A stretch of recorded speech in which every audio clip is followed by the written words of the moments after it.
en la comorbilidad tanto de la rinitis alérgica, del asma con rinitis alérgica, incluso del resfriado común como el que tengo yo, que para poder hablar necesité medicarme con antihistamínicos y con antiinflamatorios para poder hablar, porque es al final de cuentas lo mismo lo que se está produciendo. Los pólipos nasales ya cuando el paciente es más adulto. En todo esto van a estar mezcladas los mismos exactamente, la rinosinusitis crónica, los mismos mediadores exactamente en todas las manifestaciones.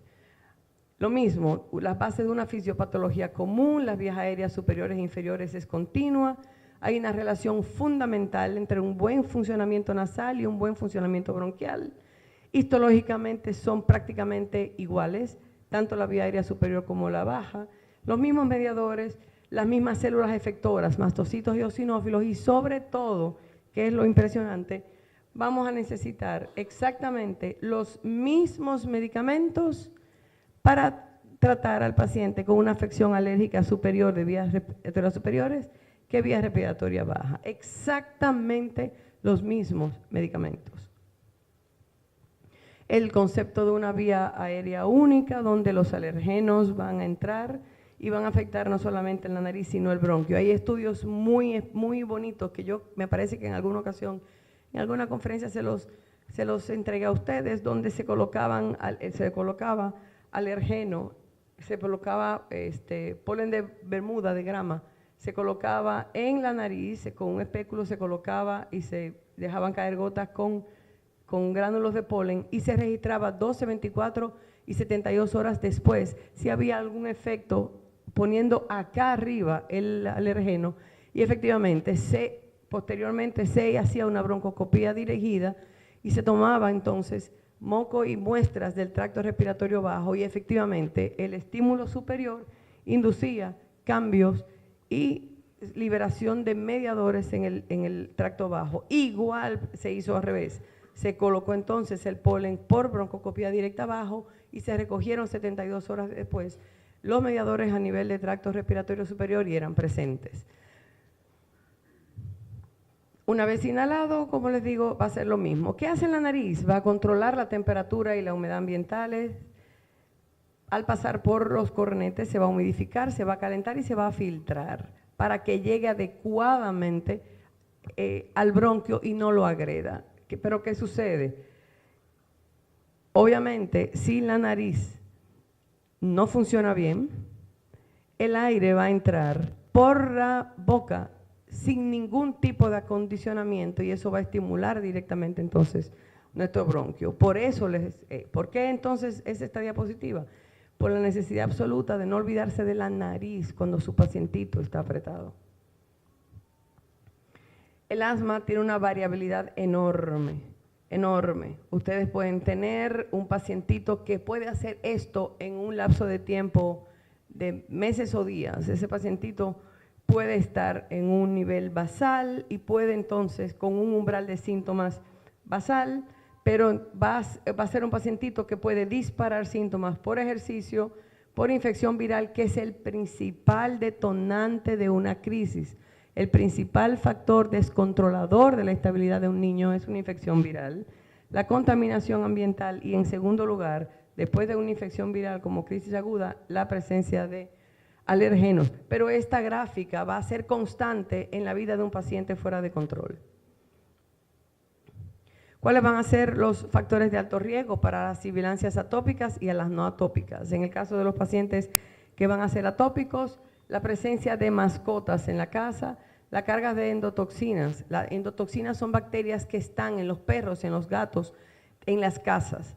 Hay una hipótesis que habla de que si el niño nace con un perro en la casa, el perro estaba ahí cuando el niño nació, las endotoxinas de ese perro van a estimular de manera positiva el sistema inmune y van a hacer que el sistema inmune, en vez de irse a la línea TH2, que es la que produce alergia, se van a ir a la línea TH1, forzando la producción de anticuerpos para defensa de infecciones. Por lo tanto, ese sistema va a ser forzado a responder de manera normal en defensa y no de manera patológica como alergia, que es una respuesta exagerada dañina. En este caso, si el perro estaba antes, una carga de endotoxina baja va a ser favorable. La agricultura, ustedes saben que por hipótesis higienista los niños que viven en los campos, en granjas y con animales tienen mucho menos prevalencia. Parásitos y los niños de guardería. El niño que está desde el principio de su edad junto a otros niños cogiendo catarro, ese niño al final de cuentas va a tener menos asma que el niño que se crió en un ambiente absolutamente impecable, limpio. Por la misma razón que las endotoxinas desvió el sistema hacia la línea TH1. En los pacientes que no son alérgicos, ¿cuáles van a ser los factores importantes? Las infecciones respiratorias, la carga de endotoxinas también, la humedad y el moho. De hecho, la humedad, la sensibilidad detectada a moho en la casa es uno de los 5 factores que se ha encontrado en los pacientes que mueren de asma bronquial. La lactancia materna, más educación maternal, la pobreza, las escuelas sucias, los parásitos y el estrés psicosocial. Bien, esto es una gráfica compleja de la enorme cantidad de inmunomoduladores que en este momento se están usando y se están desarrollando para el control de la patología asmática. Esta es una diapositiva que ustedes conocen. Esta niña que por los eventos estresantes que pueda tener, y ya los mencioné, va a liberar una serie, se van a activar a nivel cerebral una serie de hormonas que van a activar de manera, a través de los sistemas simpático y parasimpático, también van a aumentar un problema que de por sí existe, como ya hemos discutido previamente, existe. Los sistemas, los esquemas con estrés añadido van a activar mecanismos efectores que van a aumentar el problema de ese niño atópico.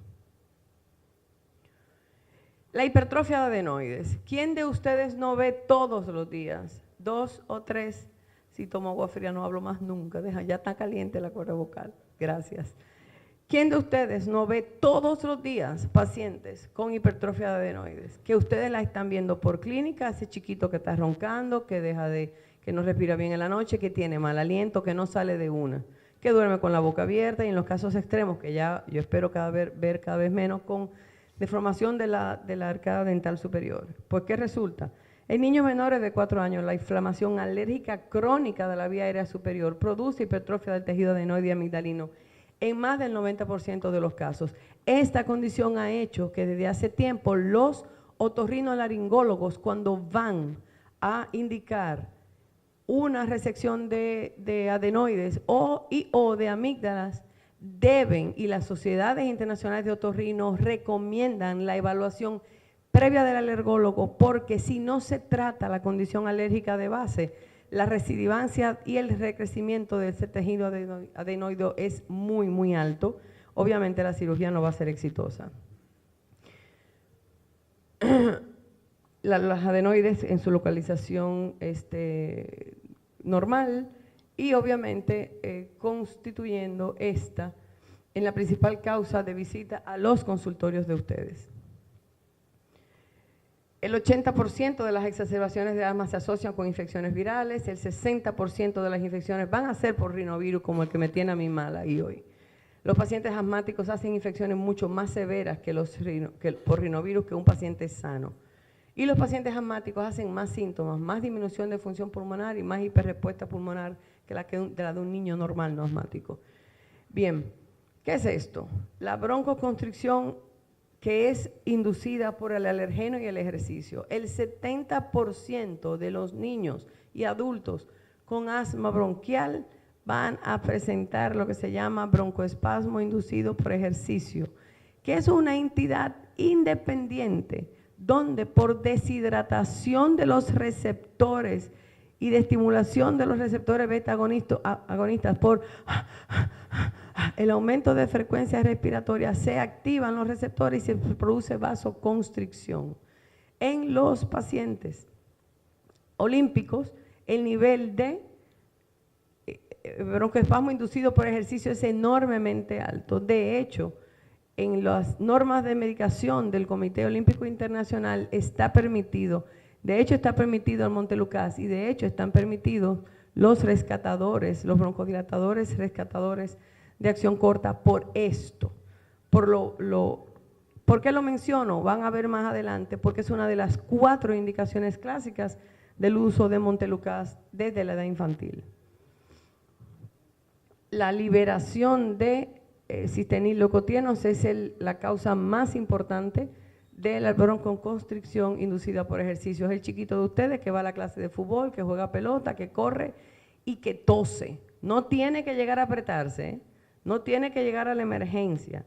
Ese pacientito que ustedes en la historia, es algo que yo siempre pregunto, si él corre, tose, si él se ríe, tose, se aprieta, sí doctora, si sube escalones, si tengo un cumpleaños corriendo, sí doctora, él tose. Entonces es un dato que ustedes tienen que tomar en cuenta para una probable indicación de medicamentos de control. No solo pensar en la aparición de la crisis. El diagnóstico. Las pruebas cutáneas. ¿Por qué estamos haciendo tanto énfasis? La atopia se define por la presencia o no de pruebas cutáneas positivas en piel. Y las pruebas cutáneas positivas se pueden hacer desde muy temprana edad, contrario a los conceptos anteriores y que el 80% de ustedes yo sé que tienen. La edad ideal por la maduración del sistema y de la piel para expresar la respuesta ya formada es generalmente después de los 18 meses, alrededor del año y medio. Pero hay casos de chiquitos muy pequeños donde tenemos necesariamente que descartar, sobre todo en alimentos, si podemos hacer las pruebas cutáneas en bebés, incluso tomando, como hago yo con una frecuencia enorme, haciendo lo que se llama prick and prick, en fresco, tomando incluso el alimento en fresco que el paciente o la leche que el paciente está tomando y hacer el prick test en fresco en la piel del paciente. Y eso se puede hacer desde pequeñitos. Obviamente la evaluación general ya la relegamos para pacientes de más edad. ¿Por qué digo esto? Porque la Sociedad Dominicana de Alergia e Inmunología ha tenido y se ha visto en la necesidad de hacer oficial esta posición.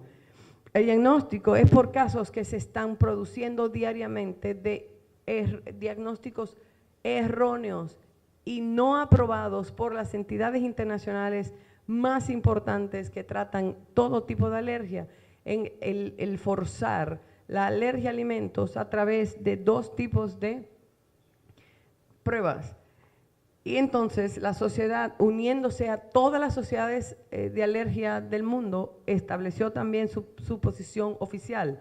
El diagnóstico de la alergia alimentaria debe ser realizado por el alergólogo certificado basado en una exhaustiva historia clínica, pruebas cutáneas, prick y determinación de niveles específicos de IgE específica y pruebas de reto. Si tenemos dudas, retamos al paciente con el alimento y vemos qué sucede. El Colegio y la Academia Americana de Alergia e Inmunología, la Academia Europea de Alergia y la Organización Mundial de Alergia estableció en el 2008, hace 5 años, que la realización de paneles alimenticios a través de determinación de niveles de IgA e IgM, como estamos viendo por ahí, hay 2 pruebas. Una se llama ALCAT Test y otra se llama Food Scan Test. Ustedes se sorprenderían la frecuencia con la que se está indicando eso de manera discriminada, con un costo económico elevadísimo. Y resulta que esto carece de total utilidad para el diagnóstico de alergia porque solamente muestra un proceso de reconocimiento antigénico y carece absolutamente de relación entre los resultados que le da y los síntomas clínicos del paciente. Ustedes no sé si han recibido en alguno de sus pacientes unos reportes muy bonitos con muchos colores, unas barritas preciosas. El paciente llega y este test que se toma por una gota de sangre o por una muestra de sangre que se manda afuera, viene ese reporte en color y viene reportándole a ese paciente, niño o adulto, 20, 25, 15 alimentos que según a ese médico que está prescribiendo está produciendo la rinitis, el asma y quizá la dermatitis atópica, que es donde menos lo están indicando. Nosotros estamos viendo diariamente pacientes llegar por rinitis y asma, niños de 4 años, de 3 años, ya con un Food Scan Test hecho, y el resultado de este test que carece de toda validez, lo que hace es llevar al paciente a un estado de nutrición aguda en menos de 3 meses. Le restringen al paciente 15, 20 alimentos, le tumban el aporte de vitaminas y de proteínas, y el niño llega hasta con pérdida de pelo aguda en 3 o 4 meses.